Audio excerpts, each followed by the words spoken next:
Aadan TV. నేను మీ మోహన్.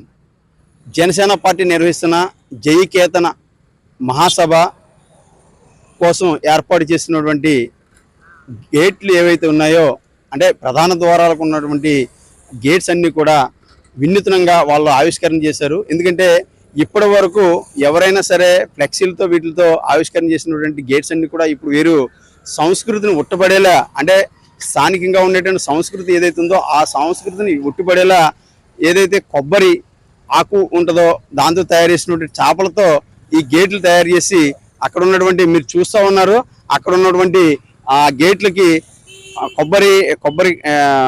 కొబ్బరి కాయలు, అలాగే మన అరటితో చక్కగా అలంకరించినటువంటి ఈ సన్నివేశాలు మీరు చూడవచ్చు. ఎందుకంటే ఇప్పటి వరకు ఈ రకమైనటువంటి గేట్లని ఏ రాజకీయ పార్టీ కూడా చేసినటువంటి దాఖలాలు లేవు. కేవలం ఒక జనసేన పార్టీ జయకేతనం పేరుతో ఈ తయారు చేసినటువంటి ఈ గేట్స్ చాలా చూపర్లు కూడా చాలా ఆకట్టుకుంది. ఎందుకంటే ఈ గేట్లు ఇప్పటి వరకు చేయడం ఇదే మొదటిసారి. అలాగే ఈ ప్రధానంగా ఉన్నటువంటి ప్రదేశాలు కూడా ఈ రకమైన గేట్లు తయారు చేయడం కూడా చాలా బాగా ఆకట్టుకున్నాయి.